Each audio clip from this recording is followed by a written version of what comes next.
লিল্লাহে তাকবীর। নারীদের দেখার দিন শেষ, আগামীতে পুরুষের বাংলাদেশ। আর ভাইয়েরা মন খারাপ করবেন না, তবে হ্যাঁ, দেশনেত্রী বেগম খালেদা জিয়া, ওনার কথাটা ভিন্ন। উনি জীবন মৃত্যুর সন্ধিক্ষণে লাইফ সাপোর্টে আছেন। আল্লাহর বান্দিকে আল্লাহ যেন সুস্থ করে দেন। সারা দেশের মসজিদ মাদ্রাসা থেকে আলেম ওলামা দলের উঠতে তাকে মহাব্বত করে ভালোবেসে তার জন্য দোয়া করতেছেন। কথা বলেন। সারা দেশের মসজিদ মাদ্রাসা থেকে তিনবারের সাবেক প্রধানমন্ত্রী বেগম খালেদা জিয়ার জন্য আমরা এখনো দোয়া করতেছি। অনেকে বলতেছেন, গুজব ছড়াইতেছেন যে উনি মারা গেছেন। তফসিল ঘোষণার পরে 16ই ডিসেম্বরে নাকি ওনাকে মৃত ঘোষণা করা হবে। আস্তাগফিরুল্লাহ, নাউজুবিল্লাহ। না বুঝে এমন কথা বলা উচিত নয়। কথা বলেন। আরে ভাই, একটা মানুষকে নিয়ে কেউ এরকম করবে, আর তার উপর আবার বেগম খালেদা জিয়া, কথা বোঝা লাগবে। উনি ভালো মানুষ ছিলেন, আমরা ওনার জন্য দোয়া করি আল্লাহ যেন ওনাকে সুস্থ করে আর একবার আমাদের মাঝে ফেরায় দেন। ওনার ওপরে অনেক নির্যাতন হয়েছে, জেল খেটেছেন, অসুস্থ শরীর নিয়ে এখনো দেশেই চিকিৎসাধীন অবস্থায় আছেন। ওনার মতো দেশপ্রেমিক এবং আপসহীন দেশ নেত্রী বেগম খালেদা জিয়ার মতো মানুষ এই দেশে আর পাওয়া যাবে না। কথা বলেন ঠিক কিনা? আমিরে জামাত থেকে শুরু করে সকল দলের নেতা কর্মী তার জন্য দোয়া করেছেন। এখনো আমরা প্রত্যেকটা মাহফিলে দোয়া অব্যাহত রাখছি তার জন্য, যে আল্লাহ তোমার এই বান্দিকে সুস্থ করে দাও। উনি আলেমদেরকে ভালোবাসতেন, ইসলাম আলাদেরকে ভালোবাসতেন। উনি কখনো দাড়ি টুপিওয়ালাদেরকে মামলা দিয়ে জেলখানায় বন্দি করেনি। কথা কর। উনি আলেমদের পাশে ছিলেন। কষ্ট হচ্ছে আপনাদের? লিল্লাহে তাকবীর। নারীদের দেখার দিন শেষ, আগামীতে পুরুষের বাংলাদেশ।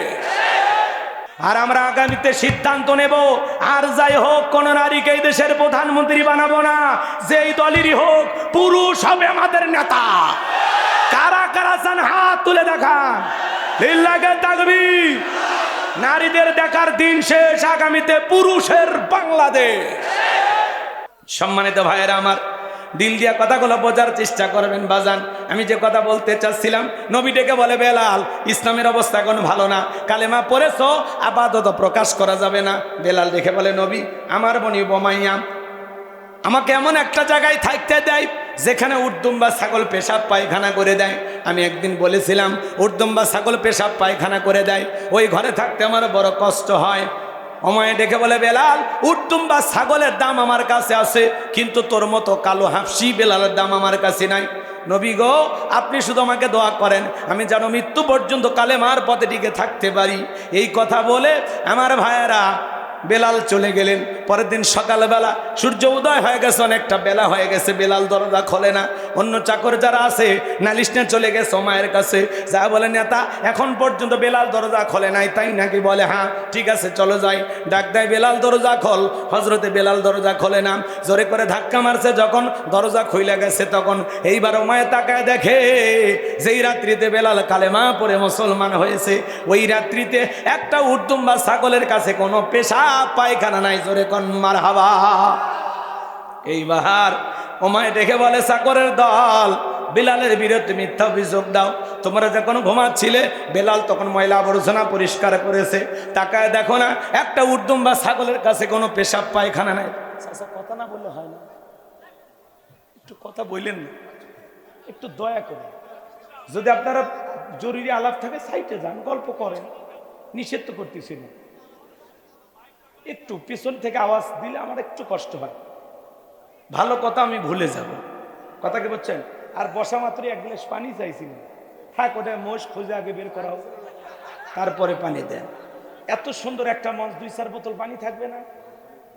পাবনার কি টাকার অভাব আছে? কোটি কোটি টাকার মালিক পাবনায় বসবাস। গরম হোক ঠান্ডা হোক নিয়ে আসেন, আগে ঠান্ডা বাঁচায়। হ্যাঁ, যে পেঁয়াজের রাস্তা দিয়ে আসছি, ঘুরতে ঘুরতে জীবন শেষ। পাবনার এই মাহফিলে যে এত ঘোরা লাগে, জীবনে প্রথম আমি ঘুরছি। হায় হায়, বাড়ির থেকে বের হলাম জুমাপুরে, আর পৌঁছিলাম 7টায়, মাথা খেলে। জীবনে পাবনা আসতে এত সময় লাগেনি। সেই বেড়া হয়ে, সাথী হয়ে, সাত মরে ঘুরতে ঘুরতে। আর এটি যে কি মেলা লাগছে রে, বাণিজ্য মেলা না মাহফিলের মেলা, কিচ্ছু বুঝিচ্ছে না, কেউ জানা, খালি থমকে আসে। সাত মাথার ঢাকা শহরে জাম ফেল, মানে মাহফিল যে হচ্ছে, এটা ইতিহাস হয়ে যাচ্ছে এলাকায়। একটু দোকানপাট দিলে সাইডে দেবেন, রাস্তাটা ক্লিয়ার রাখবেন, যাতায়াতের রাস্তায় কোনো অটো থাকবে না, কোনো ভ্যান থাকবে না। স্বেচ্ছাসেবক যারা আছে, পিঠটা সাইড করে দাও। ওরা বুঝবে না, খালি লাঠি লেঙ্গে ঘুরে। রেলের দায়িত্ব হলো দায়িত্ব পালন করলে ভাই, যাতে চলাচল করতে পারে, মানুষ চলাচল করতে পারে। খামাকা জাম লাগায় তো লাভ নেই। ওখানে আমি 40 মিনিট ধরে বসে আছি, 40 মিনিট। কষ্ট হচ্ছে আপনাদের? মন খারাপ করছেন আপনারা? এই জন্য আমার ভাইয়েরা, কি বলছিলাম ভুলে গেছেন মনে হয়। লিল্লাহে তাকবীর, আর একটু জোরে বলেন লিল্লাহে তাকবীর। আমার ভাইয়েরা, এইবার চাকরের দলকে ওমায়া তারায়া দিয়া এক পা দুপা করে বেলালের কাছে চলে গেলেন। হজরতে বেলাল দেয়ালে পিঠটা লাগাইয়া জিব্বা নাড়ায়া জিকিরি করে কার? এইবার হজরত বেলালকে হালকা করে ধাক্কা মারছে যখন, জবান দিয়ে কালেমার আওয়াজ বের হয়েছে তখন এইবার ওমায় ডেকে বলে, বেলাল রে, তোর জবান দিয়ে কি শুনলাম, তুমি কি মুসলমান হয়েছো? হজরতে বেলাল ডেকে বলে, মুসলমান হয় যারা মিথ্যা কথা বলতে পারে না তারা, ওয়াকুলু কওলান সাদীদা। আল্লাহু আকবার। মুসলমান হবে যারা সত্যবাদী বান্দা, তারা মুসলমানেরা সত্য কথা বলবে, মুসলমানেরা কখনো মিথ্যাবাদী হতে পারে না। আমাদের সমাজে মিথ্যাবাদী আছে না নাই? ভরা পেটে মিথ্যা, খালি পেটে মিথ্যা, ঘুমানোর আগে মিথ্যা, ঘুম থেকে উঠা মিথ্যা। মিথ্যা বলতে বলতে চেহারা বেঁকা হয়ে গেছে, এক পা কবরে চলে গেছে। এত মিথ্যা কথা বলে, শয়তান পর্যন্ত বলে আমি এত খারাপ না। আর ও বলে মিথ্যা না বলে আমার পেটের ভাত হজম হয় না। আছে না নাই? আবার অনেকে মিথ্যা কথা বলে আমরা দিয়েছিলাম হেলিকপ্টার থেকে পানি। এখন র্যাবের মহাপরিচালক যারা আছে দুঃখ প্রকাশ করে বলে, আমরা হেলিকপ্টার থেকে জুলাই আন্দোলনের পানি দেই নাই, ছুঁড়েছিলাম গুলি। এ কথা কয়া লাগবে।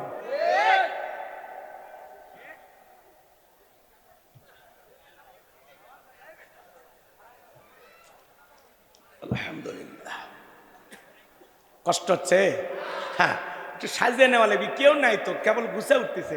এর পরের বক্তারা ওয়াজ করবি সুন্দর করে। কথাকে বোঝেন নাই? হেল্পার চেনেন? হেল্পার ড্রাইভার আসার আগে কি করে? গাড়ির লোক তোলে না। কে কে আছেন ভাই? সামনের সিটটা ফাঁকা করেন। কথা এই পিছনে জানাই মহিলা বসতে দেন। ওই রকম অবস্থা আমার হয়েছে। কথা বলছেন, হেল্পারের দায়িত্ব পালন করতেছি। মন খারাপ করেন না।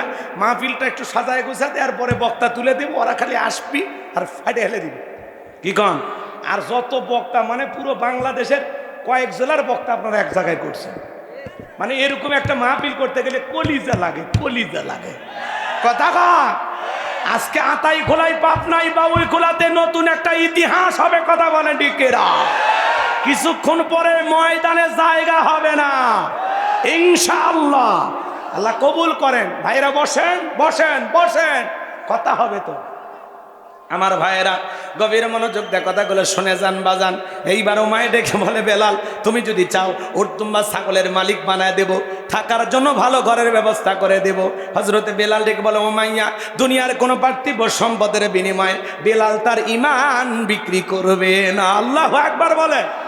এই কথা শোনার পরে ওমায় ডেকে বলে, বেলাল আমার কথাটা শুনলে বড় নেতা আবু জেহেলকে খবর দেব।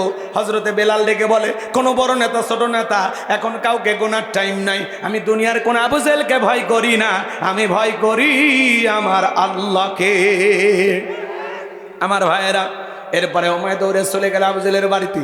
যাই বলে, নেতা সংবাদ খুব খারাপ, আমার বাড়ির কি তো দাস বেলাল কালেমা পড়ে মুসলমান হয়েছে, তাই নাকি? বলে হ্যাঁ, ঠিক আছে যাও, আমি আসতেছি। আবু জেহেলের কিছু সাঙ্গ পাঙ্গ ক্যাডার মাস্তান ছিল, যাদের কাজই হলো মুসলমানদের উপর নির্যাতন জুলুম চালানো।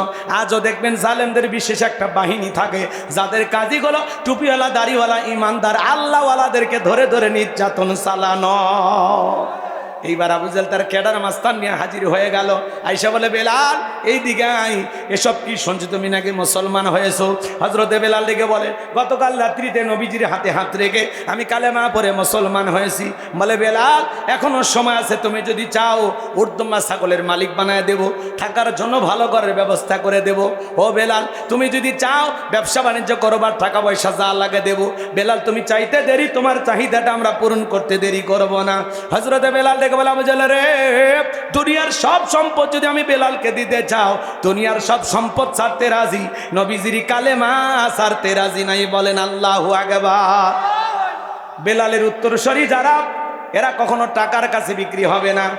আজ মুনাফিক মার্কা মুসলমান যারা টাকার কাছে বিক্রি হবে, তারা কথা বলেন। টাকা পাইলে বাতিলের পাঁচাটা গোলাম হয়, টাকা পাইলে বৈধকে অবৈধ বলে ফতুয়া দেয়, আর অবৈধকে বৈধ বলে চালিয়ে দেয়। টাকার জোরে ফতুয়া ঘরে। টাকা পাইলে বাতিলের 5 গোলাম হয়। এক প্যাকেট বিরিয়ানি খায়, কয় ম্যাডাম আপনি জান্নাতি, টিকিট কনফার্ম। কথা কয় না? হ্যাঁ, কত টুপিওয়ালা দাড়িওয়ালা বাতিলের কাছে বিক্রি হয়, আছে না নয়? এই সুবিধাবাদ জিন্দাবাদ যারা মুনাফিক তারা কথা কন। আমার ভাইয়েরা, বেলালের উত্তরসূরি যারা টাকার কাছে বিক্রি হবে না তারা। এইবার আবু জেহেল ডেকে বলে, বেলাল এত বড় লোভনীয় প্রস্তাব দিলাম, রাজি হইলা না, সোজা আঙ্গুলে ঘিউ না উঠলে আঙ্গুল একটু বাঁকা করা লাগবে। এই কথা বলে যুবকদের লিলিয়ে দিল, চাবুক দিয়ে পিটানো শুরু করো। হজরত বেলালকে চাবুক দিয়ে পিটানো শুরু হলো। এরা যত জোরে চাবুক মারে বেলাল তত জোরে কালেমা পড়ে।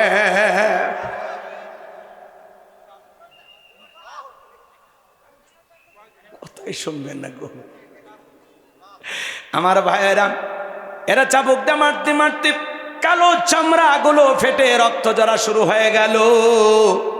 আবু জেহেল ডেকে বলে, বেলাল মারতে মারতে কালো চামড়া গুলো ফেটে রক্ত ঝরতেছে, তবুও কি নবী মুহাম্মাদের কালিমা ছাড়বি না? হযরতে বেলাল ডেকে বলে, আসলে রে এ আবু জেহেল, মারতে মারতে যদি মেরেও ফেলে দাও জীবনটা দিতে রাজি, নবীজির কালেমা ছাড়তে রাজি নাই। বলেন আল্লাহু আকবার। এইবার আবু জেহেল ডেকে বলে, এ যুবকের দল, বেলালের পায়ে রশি লাগাও, উটের পায়ের সঙ্গে বাঁধো। তাই করা হলো। উটের পায়ের সঙ্গে বেঁধে আরবের উত্তপ্ত গরম বালিতে বেলালকে ছেঁচড়াইয়া ছেঁচড়াইয়া না ঘোরা হলো। আরবের বালিগুলো এত গরম, চাল দিলে মুড়ি হয়ে যায়, এত উত্তপ্ত ফুটন্ত গরম বালি। এরপরে বাবলা গাছের কাঁটাগুলো জিব্বার ভিতরে পেরেকের মতো মারা গেল। এত নির্যাতন জুলুম চালানো হলো বাজার। বিকেল বেলা নিয়ে এসে বলে, বেলাল রে চাবুক দিয়ে পিটাইলাম, পায়ে রশি লাগাইয়ে নিয়ে ঘুরলাম, তবুও কি নবী মুহাম্মদ সাল্লাল্লাহু আলাইহি সাল্লামের কালেমা ছাড়বি না? হযরতে বেলাল ডেকে বলে, আবু জেহেল রে মারতে মারতে যদি মেরেও ফেলে দাও, আমি বেলাল জীবন দিতে রাজি, তবুও নবীর কালেমা ছাড়তে রাজি নাই। আল্লাহু আকবার। এইবার আবু জেহেল বলে, এ যুবকের দল, বড় একটা পাথর নিয়ে এসে বেলালের বুকের উপরে চাপায়া দাও। বিশাল বড় একটা পাথর নিয়ে আইসা হযরতে বেলালের বুকের উপরে চাপায়া দেওয়া হলো। আবু জেহেল মনে করলো পাথরের চাপার আঘাতে বেলাল মারা যাবে। এই কথা ভেবে কাফেরা চলে গেল। হাত বাঁধা পা বাঁধা, বুকের উপরে বিশাল বড় পাথর। এরপরে রক্তাক্ত জিহ্বাটা নাড়াইয়া হযরতে বেলাল জিকিরি করে কার? হে পাবনার মুসলমান ভাইয়েরা, আপনাকে আমাকে জিকিরি করার জন্য কেউ মারে না, পেটে না, ধমক দেয় না, তবু আমরা কপাল পোলা আল্লাহর জিকিরি করি না। হাদিস শরীফের ভিতরে আসছে বাজান, যার জিহ্বাটা আল্লাহর জিকিরে তরু তাজা থাকে, আল্লাহর জিকিরে ভিজা থাকে, ওই জিহ্বাওয়ালা মানুষ কোনোদিন জাহান্নামের আগুনে জ্বলবে না। বলুন সুবহানাল্লাহ। ফাযকুরুনি আযকুরুকুম ওয়াশকুরুলি ওয়ালা তাকফুরুন। আমার আল্লাহ বলেন, তোমরা আমারে স্মরণ করো, আমি আল্লাহ তোমাদেরকে স্মরণ করব। কৃতজ্ঞতা প্রকাশ করো, অকৃতজ্ঞ হইও না। তাহলে সব সময় জবানে জিকির চালু হবে কার? আরেকটু জোরে বলেন কার? এ বাজান, মাঠে কাজ করতে করতে জিকির করা যায়, ব্যবসা বাণিজ্য করতে করতে জিকির করা যায়, অফিস আদালতে বৈশা বৈশা জিকির করা যায়, রিক্সা ভ্যান চালাইতে চালাইতে জিকির করা যায়। জিকির করার জন্য আলাদা সময় লাগে না, সব সময় জবানে জিকির চালু রাখবেন। সুবহানাল্লাহ, আলহামদুলিল্লাহ, লা ইলাহা ইল্লাল্লাহ, আল্লাহু আকবার, সুবহানাল্লাহি ওয়া বিহামদিহি, সুবহানাল্লাহিল আযীম। পারবো তো ইনশাআল্লাহ? মা বোন যারা আবার শুনতেছেন, মা মহিলা আছে, আমার মা বোন যারা আবার শুনতেছেন, মা মাসে আপনারা বেশ কয়েকদিন অসুস্থ থাকেন, যে সময় আপনাদের নামাজ পড়া নিষেধ, কিন্তু এই সময়গুলোতে আপনারা চাইলে বেশি বেশি জিকির করতে পারবেন। জিকির করতে কোনো বাধা নাই। আল্লাহ আমার মা বোনদেরকে আমল করার তৌফিক দান করে। রসুলের এক সহজ সরল সাহাবী এসে বলে, নবী, ইসলামের এত বিধিবিধান আমার তো মনে থাকে না, ভুলে যায়, তো আমার সহজ কোনো আমল দেন। আল্লাহ রসুল তখন বলতেছে, আমার সাহাবী, তুমি যদি সব সময় আল্লাহর জিকিরে জিহ্বাটা তরু তাজা রাখতে পারো, ভিজা রাখতে পারো, এই জিকির তোমাকে আল্লাহর জান্নাতে পৌঁছায় দেবে। একটু জোরে কন্যা সুবহানাল্লাহ। তাহলে বাজান, হযরতে বেলাল কালেমা পড়তে গিয়ে জিকির করতে গিয়ে মার খাইছে, আমাদেরকে কে মারবে? সাহস আছে কারো? মারবে না। তাহলে আমরা কেন জিকির করি না? জিকির করার দরকার আছে না নাই বাজান? আচ্ছা, জিকির করলে কি খুব বেশি খাটনি হয়? পারবো তো আমরা জিকির করতে?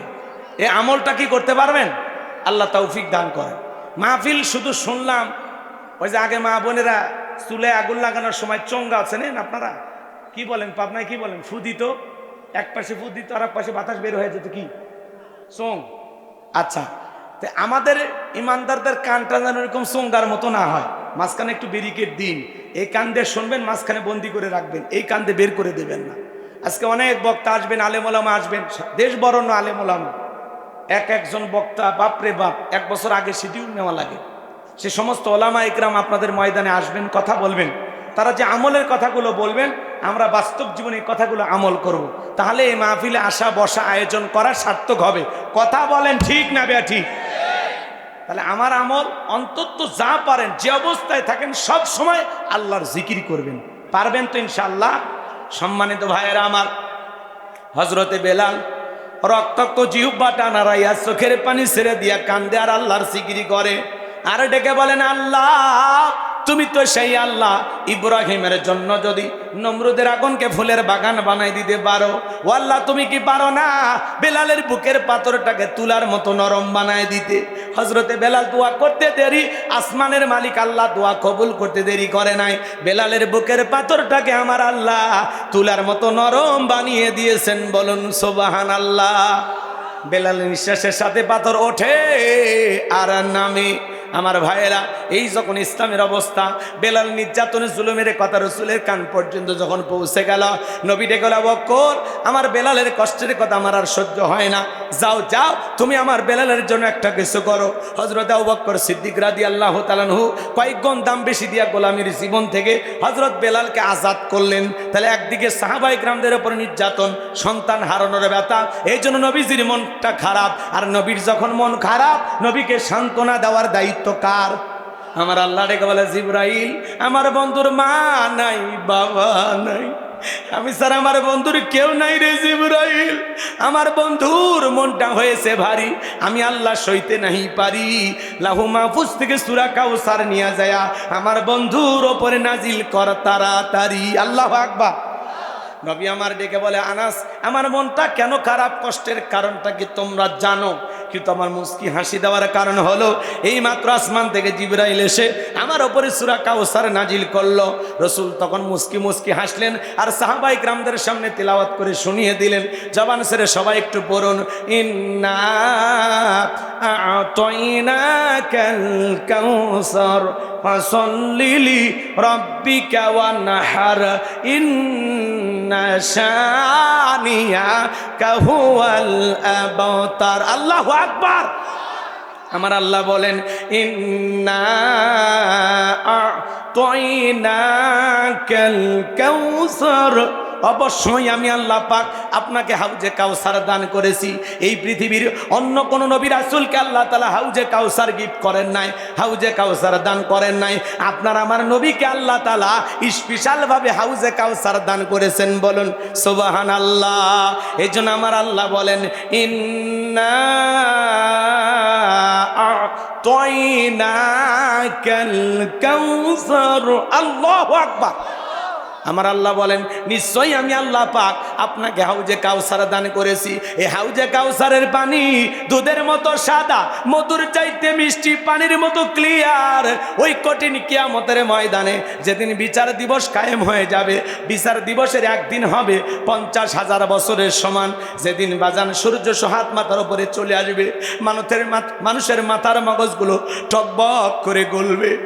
যেদিন বেঈমানদের জিহ্বা নাভি পর্যন্ত ঝুলে আসবে, যেদিন জমিন ঝমে তামার জমিন, পাহাড় পর্বত নদী নালা খাল বিল্ডিং ইমারত কোনো কিছু থাকবে না। কুল্লুমান আলাইহা ফান, এই পৃথিবীর জমিনের সব কিছু আল্লাহ তাআলা ধ্বংস করে দিবেন। ওই কঠিন কিয়ামতের ময়দানে ভাই ভাইকে দেখে পালিয়ে যাবে। আল্লাহ বলেন, ইয়াউমা ইয়াফিরুল মারউ মিন আখি ওয়া উম্মিহি ওয়া আবি ওয়া সাহিবাতিহি ওয়া বানি।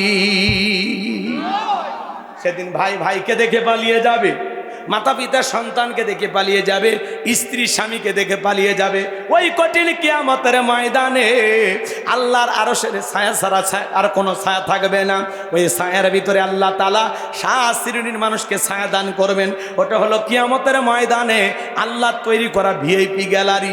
সেখান থেকে আল্লাহর প্রিয় বান্দারা কিয়ামতের ফাইনাল খেলা উপভোগ করবেন। মানুষ পানি পানি বলে তলে তলে চিৎকার মারবেন আর রসুলের দিকে রওনা করবেন। নবী আমার হাউজে কাউসারের পিয়ালা নিয়ে দাঁড়িয়ে থাকবেন। কিছু মানুষের চোখের সামনে আল্লাহ তাআলা পর্দার আবরণ তৈরি করে দেবেন। নবী তখন ডেকে বলবেন, আল্লাহ, সংখ্যায় আমি আমার অনেক উম্মতকে দেখতে পাইলাম, কেন জানি সংখ্যাটা কমে গেল বুঝতে পারলাম না। আমার আল্লাহ তখন ডেকে বলে, বন্ধু, পাইকারি দরে আপনি সবাইকে হাউজে কাউসারের পানি পান করাইতে পারবেন না। দুনিয়ার জীবনে 2টি অপরাধ করেছিল যারা, আজকে কিয়ামতের ময়দানে আপনার হাতে হাউজে কাউসারের পানি পাবে না তারা। কয়টি অপরাধ জানার দরকার নাই? এই অপরাধ আপনার আমার ভিতরেও থাকতে পারে কিনা? কারা কারা শুনবেন একটু হাত তোলেন তো বাজান। লিল্লাহি তাকবীর। হাত নামান আমার সোনার ভাইয়েরা, এ কলিজার টুকরা যুবকেরা, তরুণেরা, ভালো করে শুনে যান বাজান গো আমার। আমি যে কথা বলতে চাচ্ছিলাম, আমার নবী হাউজে কাউসার পিয়ালা নিয়ে দাঁড়িয়ে আছেন। হযরত আবু বকর সিদ্দিক রাদিয়াল্লাহু তাআলা আনহু পিয়ালাগুলো ভরায়া দিবেন, মাঝখানে দাঁড়িয়ে থাকবেন হযরত ওমর রাসূলের হাতে দিবেন। আর নবীজি তার আদরের উম্মতদেরকে খুঁজে খুঁজে কিয়ামতের ময়দানে হাউজে কাউসারের পানি পান করাবেন। ওই কঠিন কিয়ামতের ময়দানে কারা কারা নবীজির হাতে হাউজে কাউসারের পানি খেতে চান? 2টা হাত তুলে আল্লাহকে দেখান। আমার সঙ্গে বলুন, আল্লাহ। একটু জোরে বলেন, আল্লাহ। আমাদের সবাইকে কিয়ামতের ময়দানে নবীজির হাতে হাউজে কাউসারের পানি পান করার তৌফিক দান করুন। চিল্লা বলেন আমিন। আরেকটু জোরে বলেন আমিন। আরো একবার বলেন আমিন। আল্লাহ আমাদের সবাইকে যেন রসুলের হাতে কিয়ামতের ময়দানে হাউজে কাউসারের পানি পান করার তৌফিক দান করেন। জোরে বলেন আমিন। আমার ভাইয়েরা শোনেন, রসুলের হাউজে কাউসারের পিয়ালা দাঁড়িয়ে আছেন, নবীজিকে দেখবেন এবং নবীজির হাতে হাউজে কাউসারের পানি পান করতে পারবেন। কিয়ামতের ময়দানে রসুলের হাতে 1 পেলা হাউজে কাউসারের পানি তকদিরে নসিবে ভাগ্যে যদি জুটে যায় আর যদি পান করতে পারেন, জান্নাতে ঢোকা পর্যন্ত আপনারা তৃষ্ণা লাগবে না, তৃষ্ণা মিটে যাবে। বলুন সুবহানাল্লাহ।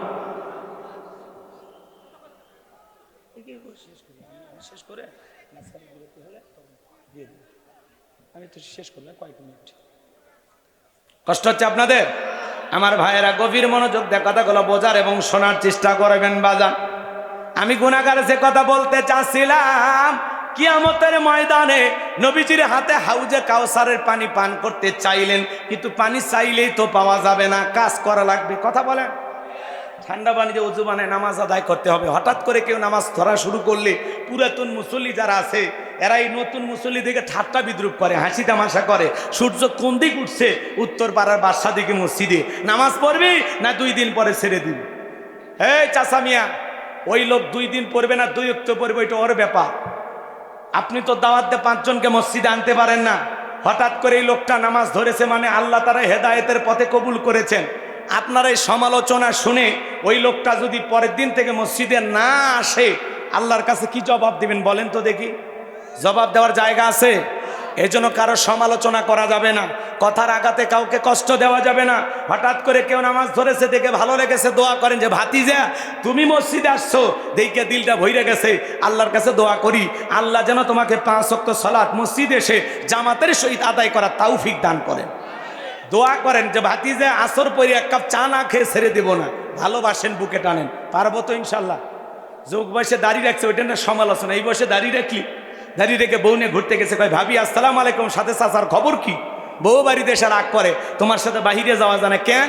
কয় আমার ডাকে ভাবি আর তোমার ডাকে চাচা। যেই বউ নবীর সুন্নত দাড়িকে মহাব্বত করে না, ওই বউ আপনাকে 100% ভালোবাসা দিতে পারে না। কথা বলে ঠিক কিনা? এই পৃথিবীর সকল নবীদের মুখে দাড়ি ছিল, দাড়ি হলো রসুলের দেয়া স্পেশাল সুন্নত। টুপি খোলা যায়, জুব্বা খোলা যায়, কিন্তু দাড়ি খোলা যায়?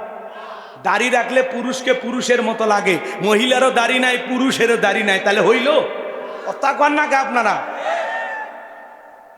এখান থেকে আপনারা ঢাকায় যান না, মাঝে মাঝে হানিফ গাড়িতে চড়েন, আল্লাহ না করুক ঢাকা যাওয়ার পথে দুর্ঘটনা আপনি মারা গেছেন, বাস আর একটা বাস মুখোমুখি সংঘর্ষ হয় না, মারা গেছেন আপনি, আল্লাহ না করুক যদি মারা যান, পকেটে টুপিও নাই, মুখে দাড়িও নাই, মানুষ তখন কি করবে?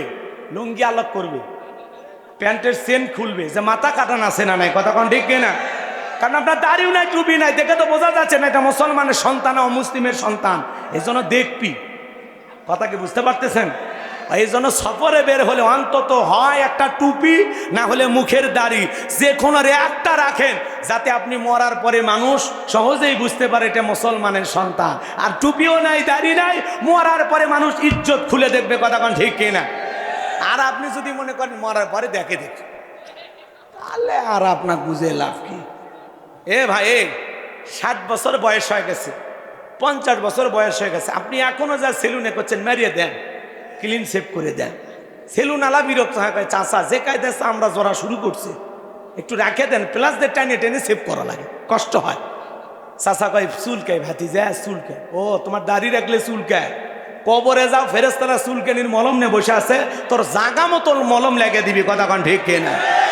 এই দাড়ি রাখলেই চুলকায় না, শরীরের আরো জায়গায় চুলকায়, খালি দাড়িতে চুলকায় না, আরো জায়গা আছে, কথা কন নাকি আপনারা? চুলকায় মানে আপনার অ্যালার্জির সমস্যা, চর্ম যৌন অ্যালার্জি, ডাক্তার দেখান, চিকিৎসা করেন। দাড়ি রাখলে চুলকায়, কি অজুহাত? কথা কন নাকি আপনারা? কি মুসলমান হিসেবে মুখে দাড়ি রাখবেন তো ইনশাআল্লাহ? কোন কোন যুবক মুখে দাড়ি নাই? রসুলের মহব্বত আর ভালোবাসা আজকের মাহফিল থেকে দাড়ি রাখার সিদ্ধান্ত নিলাম। হুজুর হাত তোলেন দেখি, কে দাড়ি রাখবেন? যাদের দাড়ি আছে তারা না, যারা রাখবেন নিয়ত করেন আজকে থেকে যে হুজুর আমি দাড়ি রাখবো ইনশাআল্লাহ, আমি দাড়ি কেটে আর রসুলকে কষ্ট দিব না। হাত তোলেন, হাত তোলেন। আলহামদুলিল্লাহ, যে কয়জন হাত তুলছে বাস এ কয়জনই যদি দাড়ি রাখে তাহলে আজকের মাহফিল কবুল হয়ে যাবে। আল্লাহ হেদায়েতের পথে কবুল করেন, জোরে বলেন আমিন। আমার ভাইয়েরা, তাহলে হাউজে কাউসারের পানি পান করতে গেলে কাজ করতে হবে দুইটি, জোরে বলেন কয়টি? আরো জোরে। কষ্ট হচ্ছে আপনাদের? পানি চাইলেই তো পাবেন না, কাজ করা লাগবে না? আমি আপনাদের এলাকায় আসলাম, একটা ছেলেকে বললাম বাবা কিছু চকলেট নাও আর আমার জন্য এক বাদা পানি আনো, আমি একটু উজু বানাবো। ছেলেটা চকলেট পাই মারছে দৌড়, মাঝখানে আচার খাই পড়ে গেছে, হাঁটু ছিলে গেছে, রক্ত বের হয়েছে। এরপরে বদনা ভরে পানি নিয়ে সামনে হাজির। আমি বললাম ভাতিজা এই পানিটা আনতে গিয়ে কষ্ট হয়েছে, মাঝখানে ব্যথা পাইছো, কষ্ট পাইছো, ওই যে পড়ে গেলা। তখন ওই চকলেটের খুশির কারণে বলতেছে আমি এরকম কত পড়ে যাই, আমার কিছুই হয় না, কথা কন না কেন? ওই চকলেটের খুশির কারণে ব্যথাকে ব্যথা মনে হয় না।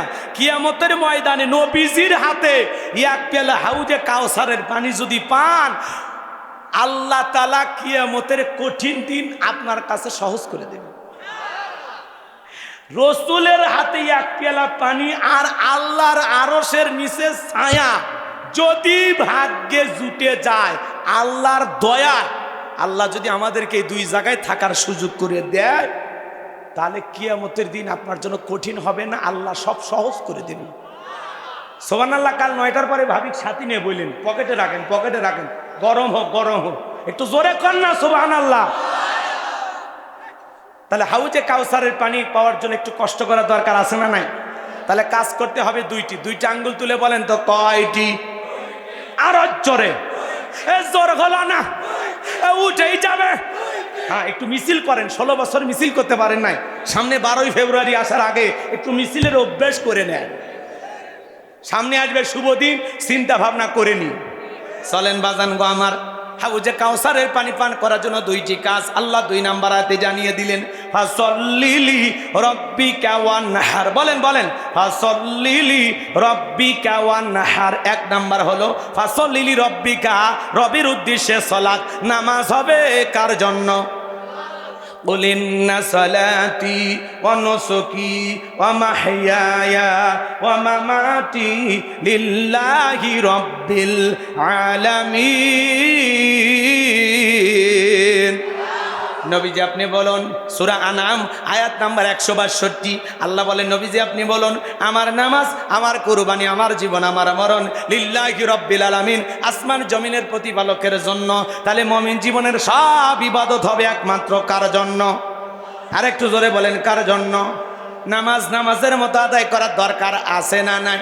আল্লাহ বলেন ফালিয়াবুদু রাব্ব হাযাল বাইত আল্লাযী আত'আমাহুম মিন জু' ওয়া আমানাহুম মিন খাউফ। আল্লাহ বলেন এই ঘরের মালিকের ইবাদত করো। ইবাদত যদি ইবাদতের মতো হয়, নামাজ যদি নামাজ আদায় করতে পারো গোলাম, 5 ওয়াক্ত সালাতে মাথা নত করে আমি আল্লাহর কুদরতি কদমে যদি সিজদা দিতে পারো, তোমার নামাজ যদি নামাজের মতো হয়, আমি আল্লাহ রাব্বুল আলামিন 2টা জিনিস তোমাদেরকে দেব। 1 নাম্বার, তোমাদের রিজিকের টেনশন করা লাগবে না। রিজিক দেওয়ার একমাত্র মালিক কে? আপনাদের এলাকায় একটা প্রাণী আছে, কু কইয়া চিল্লাই গভীর রাত্রে বের হয়, ওর নাম শিয়াল পণ্ডিত। ওর নামে আতাইকুলা বাজারে কি মুরগির হোটেল আছে, ওই শিয়ালদারে খাওয়াই কে?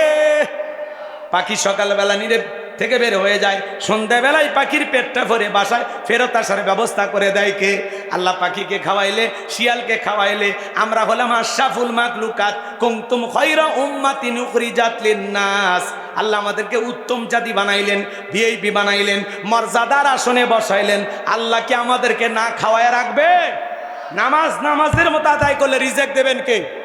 আল্লাহ বলেন ওয়া মা মিন দাব্বাতিন ফিল আরদি ইল্লা আলাল্লাহি রিজকুহা। সূরা হুদের ভিতরে আল্লাহ পাক জানায়া দিলেন এই পৃথিবীতে এমন কোনো বিচরণশীল প্রাণী নাই যার রিজিকের ব্যবস্থা আমি আল্লাহ আসমান থেকে করি না। ওই আটলান্টিক মহাসমুদ্রের 33,000 ফিট গভীরতল পানি নিচে থাকা ছোট্ট একটা প্রাণী, তার রিজিকের ব্যবস্থাও আমি আল্লাহ আসমান থেকে করি। বলুন সুবহানাল্লাহ। তাহলে রিজিক দেওয়ার একমাত্র মালিক কে? আর 2 নাম্বার হলো ওয়া আমানাহুম মিন খাউফ। আল্লাহ সকল ভয় থেকে আমাদেরকে নিরাপত্তা দেবে। কষ্ট হচ্ছে নাকি?